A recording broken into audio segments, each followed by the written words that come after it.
Good morning my dear students, welcome to biology world. आइए आज के क्लास के माध्यम से हम सेकेंड चैप्टर के इम्पोर्टेंट एमसीक्यू सीरीज को देखने जा रहे हैं। और ये जो सेकेंड चैप्टर है क्लास 12th का है। सबसे पहला जो क्वेश्चन है पूछा जा रहा है कि भ्रूणपोष में कितने क्रोमोसोम होते हैं।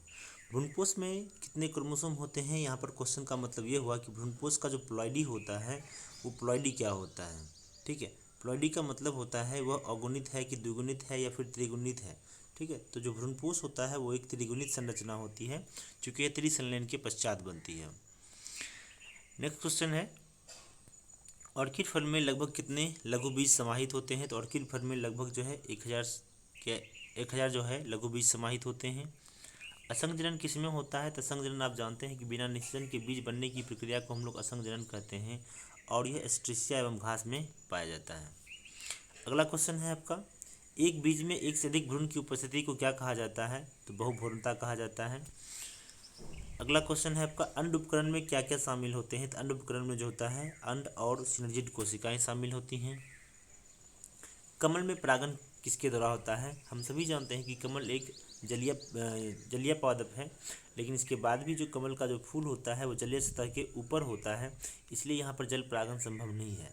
इसमें या तो जो है हवा द्वारा होगा या फिर कीट द्वारा होगा, लेकिन चूंकि कमल क्या होता है एक आकर्षक पुष्प होता है, ऐसे आकर्षक पुष्पों में जो परागण की प्रक्रिया होती है अक्सर कीट द्वारा होती है। तो राइट आंसर विल बी कीट। नेक्स्ट क्वेश्चन, परागनलिका को आकर्षित एवं मार्गदर्शित करने का कार्य कौन करता है। तो इसमें से जो होगा जो राइट आंसर होगा वो सिनर्जिड होगा। अगला क्वेश्चन है कि पौधे का वह भाग जिसमें दो पीढ़ी होता है। एक पीढ़ी जो जिसमें बीज बनता है जिस पौधे में, एक वो उसका पीढ़ी हो गया, और दूसरी पीढ़ी जिससे जब बीज से एक नया पौधा बन जाएगा। अगला क्वेश्चन है आपका, पुष्प की जो एक लिंगता होती है वो किसे रोकती है। पुष्प यदि एक लिंगी होता है तो स्वयुग्मन को रोकेगा, लेकिन स्वजात पुष्पी परागण को नहीं रोकेगा। आवृत्तबीजी में कार्यशील गुरु बीजाणु जो होते हैं वो किसमें विकसित हो जाते हैं। तो वो विकसित हो जाते हैं भ्रूणकोश में। आइए अगले क्वेश्चन पे चलते हैं हम लोग। क्वेश्चन है कि नारियल का कौन सा भाग खाया जाता है। तो हम सभी जानते हैं कि जो नारियल का सफ़ेद वाला भाग होता है वह कोशिकीय भ्रूणपोष होता है, और जो कच्चे नारियल का जो पानी होता है वह मुक्त केंद्र की भ्रूणपोष होता है। तो इसका जो सही आंसर होगा वो क्या होगा, भ्रूणपोष होगा। चाहे हम नारियल पानी पिए या फिर जो है सफ़ेद भाग को खाते हैं, दोनों स्थिति में हम लोग क्या करते हैं, भ्रूणपोष का ही सेवन करते हैं। अगला क्वेश्चन है, सेब का कौन सा भाग खाया जाता है। तो सेब का जो है पुष्पासन खाया जाता है। आप सभी जानते हैं कि सेब जो है एक आभासी फल में आता है। आभासी फल उस फल को कहते हैं जब फल का निर्माण किसी भी पुष्प के अंडाशय को छोड़ करके किसी अन्य भाग से होता है, तो ऐसे फल को हम लोग आभासी फल कहते हैं। तो सेब एक प्रकार का आभासी फल है। इसके अलावा अखरोट भी है, इसके अलावा जो है रसभरी भी है। ठीक है, और सेब का जो विकास होता है वह पुष्पासन से होता है, चूँकि यहाँ पर पुष्पासन ही फूल करके गुद्देदार हो जाता है, और यही भाग सेब का निर्माण करता है। अगला क्वेश्चन है कि जब परागण की प्रक्रिया घोंघा द्वारा होती है तो इसे क्या कहते हैं। तो मलाकोफिली कहेंगे। नेक्स्ट क्वेश्चन, जलकुंभी और वाटर लिली में परागण किसके द्वारा हो सकता है। तो इसमें जो हो सकता है इसमें तो या तो कीट द्वारा होगा या फिर वायु द्वारा होगा। तो इसका आंसर जो होगा डी होगा। जल द्वारा परागित होने वाले पौधों का नाम बताएं। इसमें से हाइड्रिला और एलिसिनिया दोनों क्या है, जल द्वारा परागित होने वाले पौधे हैं। अगला क्वेश्चन, लघु बीजाणुधनी की किस प्रति की कोशिका में एक से अधिक केंद्रक पाए जाते हैं। तो वो होता है टेपिटम में। परागकण का व्यास आप सभी जानते हैं कि परागकण का व्यास 25 से 50 माइक्रोमीटर होता है।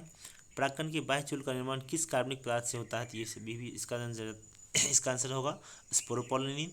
आपको पता होना चाहिए कि स्पोरोपोलिनिन जो होता है एक ऐसा कार्बनिक पदार्थ होता है जो कि अत्यधिक कठोर पदार्थों में से एक माना जाता है, क्योंकि ये किसी भी एंजाइम या फिर किसी भी एसिड के द्वारा जो है इसका निम्नीकरण नहीं किया जा सकता है।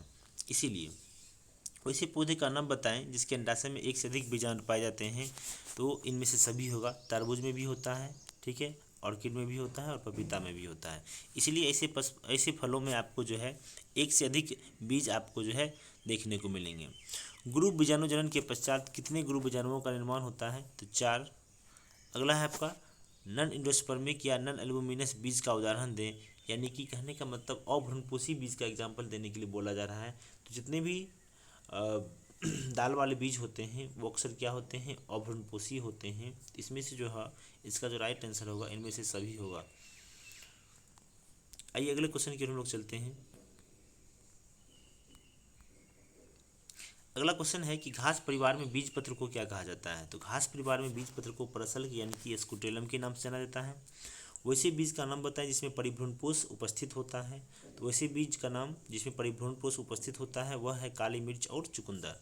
काली मिर्च और चुकंदर इन दोनों में क्या होता है, परिभ्रूणपोष पाया जाता है। परिभ्रूणपोष क्या होता है, परिभ्रूणपोष जो होता है अवशेष शेष बचा हुआ बीजांडकाय होता है जो कि निषेचन के बाद भी बचा हुआ रह जाता है। अगला क्वेश्चन है दोहरा निषेचन पुष्प के किस भाग में होता है। तो आप सभी जानते हैं दोहरा निषेचन पुष्प के एम्ब्रायोसेक में होता है यानी कि भ्रूणकोश में होता है। अगला क्वेश्चन है परागकण एवं कोशिका द्रव्य किस में धनी होता है। धनी होने का मतलब हुआ यहाँ पर सबसे अधिक मात्रा इसमें किसकी पाई जाती है, रिच किस में होता है। तो ये प्रोटीन कंटेंट इसमें सबसे ज़्यादा होता है। हालांकि इसके अलावा इसमें स्टार्च और वसा और फ्लोविनॉइड्स भी पाए जाते हैं, लेकिन सबसे इन सब में से सबसे अधिक मात्रा जो होती है वो प्रोटीन की होती है। अगला क्वेश्चन है पुष्पीय पादपों में जनन की कौन सी प्रक्रिया देखने को मिलती है। तो पुष्पीय पादपों में लैंगिक जनन देखने को मिलता है हमें। अगला क्वेश्चन है आपका एक प्रारूपिक आवृतबीजी परागकोश वो क्या होते हैं। तो वो द्विपालित होते हैं।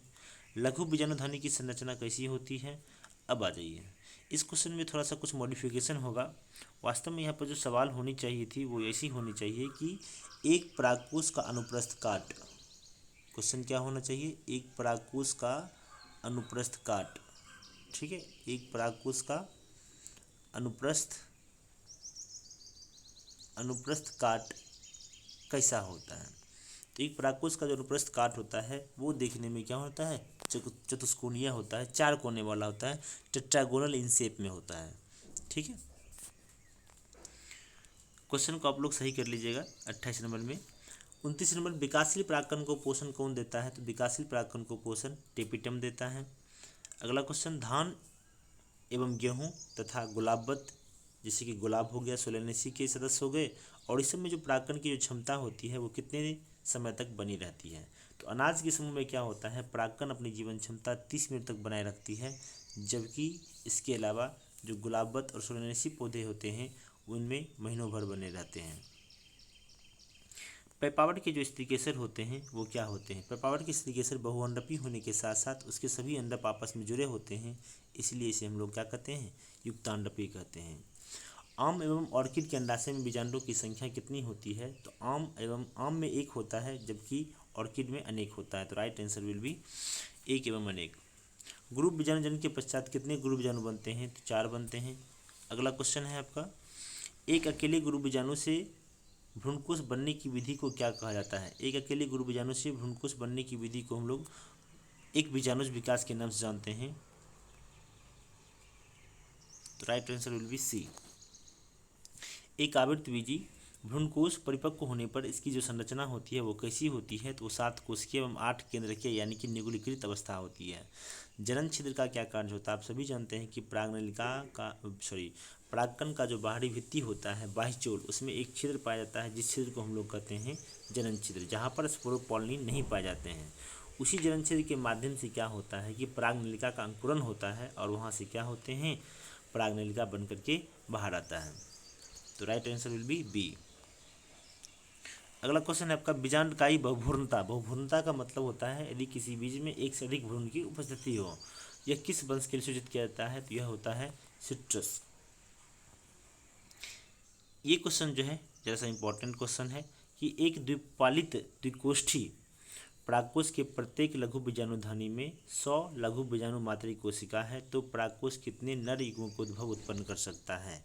आप सभी जानते हैं कि परागकोश का जो अनुप्रस्थ काट होता है वो चतुष्कोणीय होता है और प्रत्येक कोने पर क्या होता है, एक एक वृत्ताकार संरचना पाई जाती है। इसी वृत्ताकार संरचना को हम लोग कहते हैं, ये जो वृत्ताकार संरचना होती है ये वाला भाग, इसी को हम लोग कहते हैं लघु बीजाणुधानी।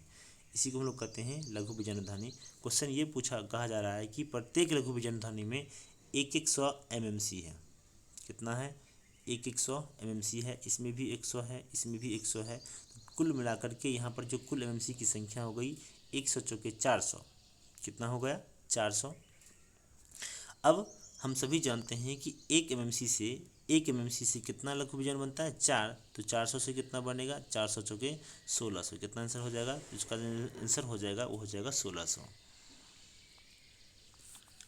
39 नंबर क्वेश्चन एक सामान्य द्विबीजपत्री भ्रूणकोश में केंद्रक का व्यवस्थापन क्रम जो होता है वह होता है 3-2-3 होता है। ध्यान रखिएगा, मैंने आपको बताया था ऊपर जो होता है 3 केंद्रक होते हैं, नीचे भी 3 केंद्रक होता है, ठीक है, और बीच में कितने केंद्रक होते हैं? 2 केंद्रक होते हैं।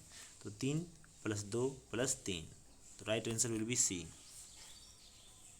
ऑक्जेलिस, वायोला, कॉमलिना और मूंगफली में किस प्रकार के पुष्प उत्पन्न होते हैं? तो इसमें होता है दोनों प्रकार के पुष्प उत्पन्न किए जाते हैं, उन्मिल परागनी पुष्प भी और अनुन्मिल परागनी पुष्प भी। वर्तिकाग्र को संदूषण एवं अवांछित परागण से बचाने की जो तकनीक है वो है बोरा वातावरण। इसी को हम लोग अंग्रेजी में कहते हैं बैगिंग। क्या बोलते हैं? बैगिंग बोलते हैं, ठीक है। आइए, अभी जस्ट मैंने आपको चर्चा किया था कि जो कच्चे नारियल का जो पानी होता है वो क्या होता है। तो कच्चे नारियल का जो पानी होता है वो फ्री न्यूक्लियर एंडोस्पर्म होता है, यानी कि मुक्त केंद्र की भ्रूणपोष होता है, जबकि सफ़ेद वाला भाग कोशिकीय भ्रूणपोष होता है। अगला क्वेश्चन है आपका, इनमें से किसमें भ्रूणपोष उपस्थित होता है यानी कि विद्यमान होता है? तो right answer will B D. इसका जो सही आंसर होगा वो क्या होगा? डी होगा, ठीक है। तो आज के इस लेक्चर में बस इतना ही, फिर हम लोग मिलेंगे किसी अगले लेक्चर के साथ। आप लोग इस सारे क्वेश्चन का प्रैक्टिस करें। आपके आने वाले टेस्ट, क्लास टेस्ट के पॉइंट ऑफ व्यू से ये सारे के सारे इंपॉर्टेंट क्वेश्चन हैं। That's enough for today. Till then take care, be happy.